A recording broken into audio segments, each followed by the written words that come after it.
Hello and welcome to our new LISI podcast, Short and Clear, a special moment to talk with our teams about our latest news and topics that are important to us. I welcome our guest of the day, Anne-Delphine Beaulieu, Senior VP Digital Transformation.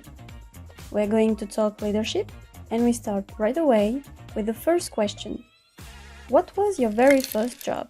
Oh, I was 18 and my first job was to be a handler at the Postal Triage Center in Bar-le-Duc. I worked in night shift from 11 p.m. to 5 a.m.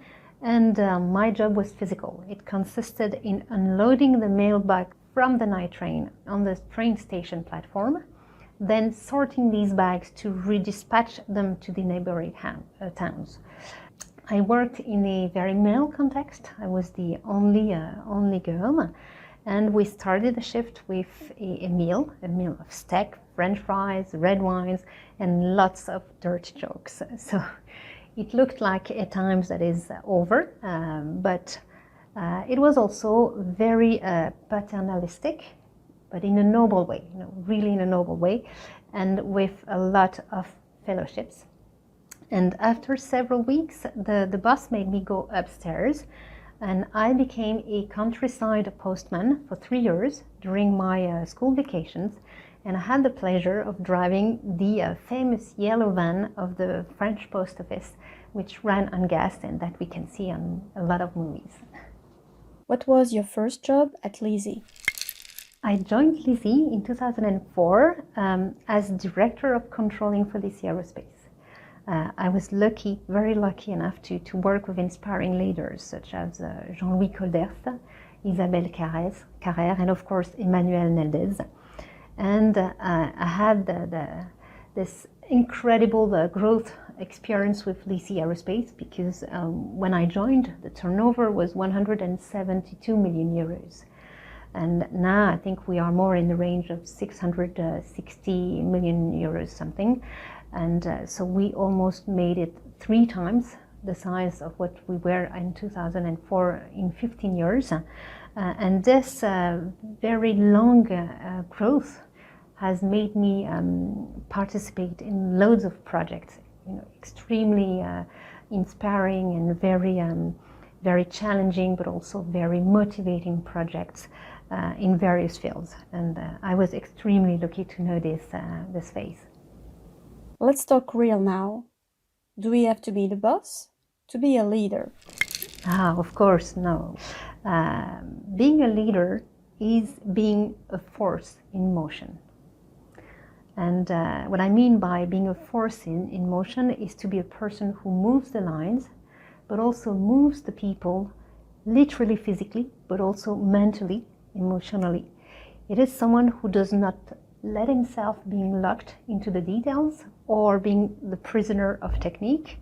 And I know and I see many people in their work who can be this moving force.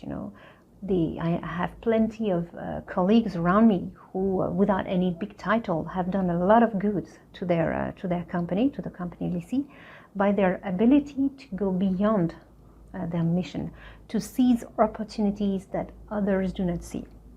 And I think that to be a force in motion is also to be inspiring, which means to give meaning to what we do, why we do it, and where we are going. And also as a person, I believe a leader is someone who gives confidence and autonomy to his teams, who allows them to go beyond, who encourages initiatives and success, and of course, who takes responsibility in case of failure. And generally, I think a leader would help his collaborators to be what they are good at and help them to grow. And of course, you are not a leader if you don't have a little dose of courage, because it takes enough courage to move the lines, to say, I want to change the status quo, I want to do it differently. And that's what I would say. Being a force in motion is being a leader. What does it mean to have leadership? Well, I think ultimately a leader is someone who personifies the values of the company, because his or her actions always ends up being visible and having an impact on the daily lives of employees. A leader, you see it through his or her actions. And I think a leader will often think that what you have, you get it by what you do. In short, a leader is a kind of nice subtle mix between vision, inspiration, plenty of hard work, visible actions, and a certain dose of courage. We arrive at the last question of the podcast. Have you ever experienced a managerial exchange situation where you said to yourself, I would have acted differently? Ooh, every day. Every day we doubt. Every day we think we could have done better. Because of course we are all confronted with decisions and trade-offs in uncertain and complex context. And we are never perfect, never.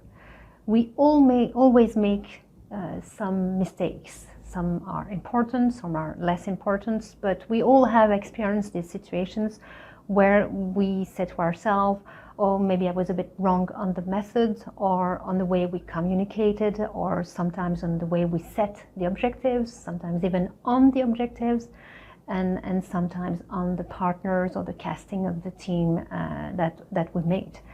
But this is precisely the sum of our slightly failed mistakes or failed experiences that makes us better managers, better leaders, because not only we learn to put things into perspective, but also we learn to fully focus on what's really important. And I would say we also learn to get some help, because of course we know more of ourselves, of our limits, and we tend to get advice when we know we are not so perfect, and so to make sure that we can get some help.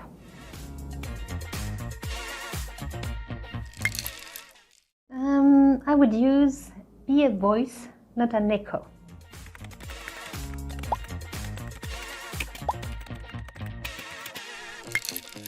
Well, I will take a real one, not a fiction one. Thomas Pesquet was someone who really inspired me as a leader. Thomas Pesquet is a French astronaut. He's the European record holder for time spent in space, and he was also the youngest ISS commander. He was inspiring because he was able literally to take millions of people with him on his journeys to space. And he was also able to touch the lives of children by putting into simple words, what does it mean to be in space? He put magic as well with all the incredible photos of the Earth that he sent to us. And that was also very inspiring for a lot of people. And he was also inspiring about his scientific experimentations onto space. And everybody was really impressed. You know, he seems to be capable about communication, leadership, scientific experience, technical aspects, being able to embark people, to move the lines and move the people. So he's really a force in motion, not only for the children, but also for the adults. Thank you very much, Anne-Delphine, for taking part in our podcast, Short and Clear, to share with us your vision of leadership. Thank you for being with us, and stay tuned for our next podcast.